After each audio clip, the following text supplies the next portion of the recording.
Impensable, il y a encore quelques mois, le Brésil voit arriver à sa tête un président d'extrême droite. Jair Bolsonaro sera investi le 1er janvier prochain, installé à la tête d'un pays profondément divisé et frappé par une grave crise économique. Faut-il s'en inquiéter? Quel est son plan pour le pays? Ses sorties très virulentes à l'égard de ses détracteurs suscitent déjà l'inquiétude de certains de ses voisins, certains aussi des Brésiliens.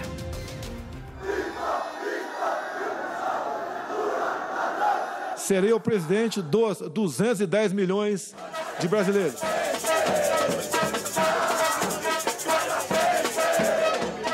Bienvenue donc dans cette édition spéciale consacrée à l'entrée en scène de Jair Bolsonaro. Le 28 octobre dernier, il remportait la présidence du Brésil avec un peu plus de 55% des voix. Jair Bolsonaro accédera dans quelques jours à la plus haute marche du pouvoir, profitant d'un climat général de défiance vis-à-vis des responsables politiques, profitant aussi de l'inéligibilité de l'ancien candidat Lula et de mauvais chiffres de l'économie. L'homme fort de l'extrême droite a réussi son pari. Ancien militaire ouvertement raciste, misogyne et homophobe, son profil forcément profondément divise, comme a pu le constater notre correspondante Fanny Lothaire. Reportage. Depuis l'élection de Jair Bolsonaro, à l'image d'une grande partie des familles brésiliennes, Gabriel Cassar, 26 ans, s'est fâché avec ses oncles et ses grands-parents. Tout est parti d'une publication sur Internet où le journaliste de gauche expliquait pourquoi il ne fallait pas voter pour le candidat d'extrême droite. Et voilà le post de la discorde. J'ai dit non, mon oncle, c'est un mensonge. Vérifie tes informations. Issu d'une famille bourgeoise d'anciens militaires, sa grand-mère, très énervée, a même résilié son assurance santé qu'elle lui offrait depuis quelques années. Une vengeance familiale à laquelle il ne s'attendait pas. D'aussi loin que je me souvienne, à aucun moment lors des précédentes élections, il n'y a eu une haine aussi grande entre les gens. C'est pas seulement je suis pas d'accord avec toi, mais je ne supporte pas ton existence. Cette fois-ci, il n'y a pas eu d'opposition de classe, mais de valeurs. En 30 ans d'élections démocratiques, jamais la société brésilienne n'aura été autant divisée. La courte campagne présidentielle marquée par des violences verbales et physiques sans précédent a exacerbé les tensions entre amis et collègues.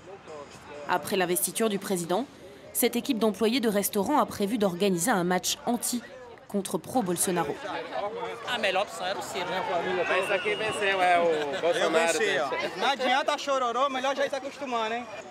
Les récentes accusations de corruption de celui qui s'était présenté comme le défenseur d'une politique propre font monter le ton. Il gagne 8 000 € par mois et il a plus de 25 millions sur son compte. J'aimerais savoir comment il justifie ça. Qui ça? Bolsonaro. Qu'est-ce que tu dis? C'est pas lui.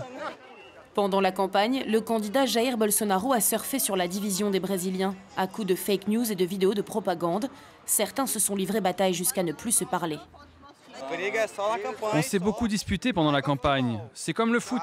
On se bat sur le terrain, mais une fois que c'est fini, on est tous amis et on va faire un barbecue. Plusieurs entreprises ont déjà interdit le port de vêtements à message et les discussions politiques sur les groupes de conversation de collègues. Les premières mesures annoncées, déjà polémiques, promettent de raviver les tensions. Et on revient sur la polarisation de la société brésilienne avec notre invité Alfredo Valadao. Bonjour, merci d'être avec nous.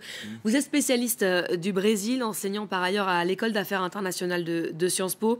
On vient de le voir dans le reportage, c'est l'une des conséquences de cette élection finalement.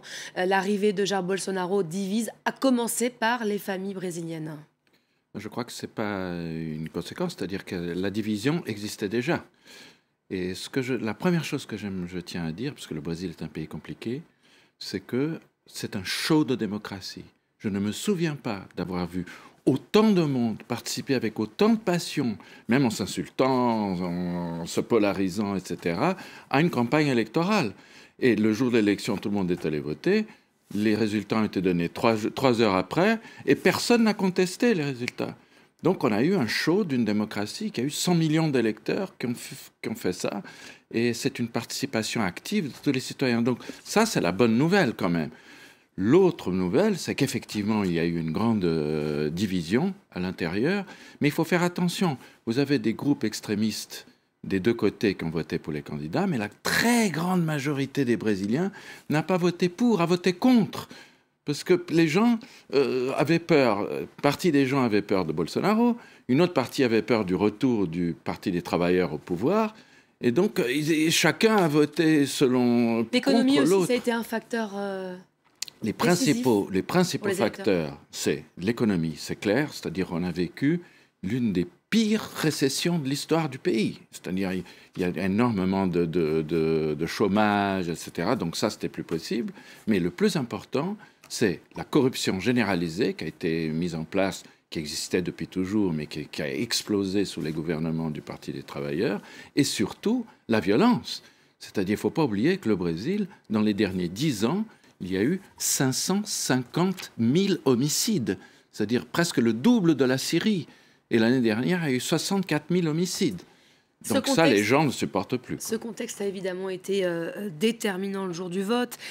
Résultat, s'il y avait aujourd'hui un sentiment qui résumerait peut-être l'état d'esprit de ses opposants, de ceux qui n'ont pas voté Jair Bolsonaro en octobre dernier, c'est bien l'inquiétude. Les sorties du futur homme fort du pays se sont avérées ces dernières années particulièrement agressives, même choquantes.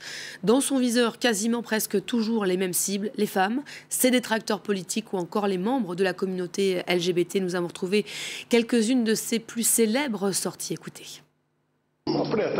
Mes fils ne tomberaient jamais amoureux d'une femme noire. Ils ont été bien éduqués. Vous m'avez traité de violeur. Moi, je vous dis que jamais je ne vous violerai parce que vous ne le méritez pas. Si un civil ou un soldat se fait agresser et qu'il tire 20 fois sur son assaillant, il doit recevoir une décoration et non pas être jugé.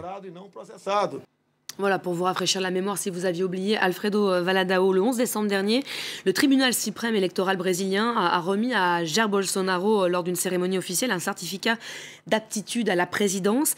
Et à cette occasion, la présidente du tribunal l'a enjoint à respecter les droits de l'homme. C'est vraiment un point d'inquiétude, ça, aujourd'hui, de savoir jusqu'où il va aller? Bien sûr, mais il ne faut pas oublier une chose fondamentale. Un président brésilien n'a absolument pas les pleins pouvoirs. C'est-à-dire, pour faire n'importe quoi, n'importe quelle loi, changer quoi que ce soit, il faut qu'il passe par le Congrès, donc la représentation législative, et par la justice, qui sont très forts au Brésil. Système comparable au système américain aujourd'hui? Pas tout à fait comparable, parce que le Brésil n'est pas aux États-Unis, mais c'est vrai que le Brésil est un pays fédéral, où les États de la fédération sont très forts, où les grandes municipalités sont très fortes, et où le Congrès et la justice ont un rôle fondamental. Et ce qu'il ne faut pas oublier, c'est qu'on parle de l'élection de Bolsonaro, mais on ne parle pas de l'élection simultanée de la Chambre des représentants et du Sénat. C'est-à-dire qu'il y a eu un rejet massif de tout l'establishment politique, pas seulement du Parti des travailleurs. Aujourd'hui, le Congrès brésilien, 50% du Congrès est fait de nouveaux élus. Et on a 30 partis dedans. Le parti de Bolsonaro n'a que 11% des sièges. Comme le Parti des travailleurs aussi n'a que 11% des sièges. Donc ça va être très compliqué à gouverner. Il faudra regarder du coup aussi ce qui se passera évidemment du côté de ce congrès. Revenons peut-être sur ce qu'on vient d'entendre, ces mots qui sont sortis de sa bouche. L'homophobie serait presque à l'écouter une qualité. Résultat, les mariages entre couples du même sexe ont explosé ces dernières semaines. Voyez un peu, c'est notre chiffre de la semaine. 40%, c'est l'augmentation des unions homosexuelles recensées à Sao Paulo depuis l'élection d'octobre. On se marient même désormais en groupe. Ils étaient une quarantaine le 16 décembre à se dire oui dans la ville. Au niveau national, même tendance, moins forte, mais tout de même, les mariages ont augmenté de 25% sur la même période. Jair Bolsonaro ne sera pas seul aux commandes. Avec lui, c'est toute une équipe qui se verra installer, ultra-libérale, conservateur. Le gouvernement verra aussi d'anciens militaires faire leur premier pas en politique, un pouvoir quasi exclusivement masculin que l'on décrypte tout de suite pour vous regarder. Il avait promis de diviser par 2 le nombre de ministères. Jair Bolsonaro a finalement nommé 22 ministres, 7 de moins que le gouvernement précédent. À la tête de cette nouvelle équipe, l'homme fort Onyx Lorenzoni. Éminence grise de la campagne de Jair Bolsonaro, l'ancien député très expérimenté s'est illustré avec un projet de loi anticorruption. Pour relancer une économie moribonde, le président fait confiance à son gourou en la matière, l'ultralibéral Paulo Guedes. Nommé à la tête d'un super ministère de l'économie, l'ancien Chicago Boy mise sur un vaste plan de privatisation. Autre ministère stratégique pour un président qui a promis d'en finir avec la corruption, celui de la justice. Il est confié au juge Sergio Moro. Figure de proue de la vaste opération anticorruption Lavage Express, c'est lui qui a fait emprisonner l'ancien président Lula. Ancien parachutiste de l'armée, admirateur décomplexé de la dictature militaire au Brésil, Jair Bolsonaro s'est tout naturellement entouré de 7 militaires. Parmi eux, 3 généraux sont nommés à des portefeuilles clés, dont ceux de la défense et du cabinet qui coordonnent les services du renseignement. Un temps envisagé, La fusion du ministère de l'Environnement et de l'Agriculture n'a finalement pas eu lieu. L'avocat Ricardo Salles est nommé ministre de l'Environnement, aux grandes dames des organisations non gouvernementales qui lui reprochent ses liens présumés avec le lobby de l'agrobusiness. Les ultra-conservateurs ne sont pas oubliés. Résolument anti-avortement, la pasteure évangélique Damares Alves prend la tête du ministère de la Famille, de la Femme et des Droits de l'Homme. Le président, qui s'était illustré par des propos misogynes et racistes pendant la campagne, n'a en revanche nommé aucun noir dans son équipe. On vient de voir à quoi ressemblera ce gouvernement. Qu'est-ce qu'elle vous inspire, à vous, cette nouvelle équipe? C'est que ce gouvernement a très peu de temps. Il va être jugé sur sa capacité de résoudre la crise économique, en tout cas commencer à la résoudre les questions de corruption et de violence.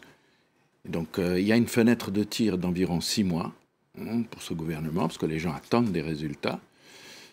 S'il n'y arrive pas, le problème, ce n'est pas ce que ce gouvernement va faire, mais ma peur, c'est qu'il ne fasse rien et qu'on passe encore 4 ans à aller d'un endroit à l'autre avec le Brésil qui dégringole de plus en plus. Donc voilà où on en est.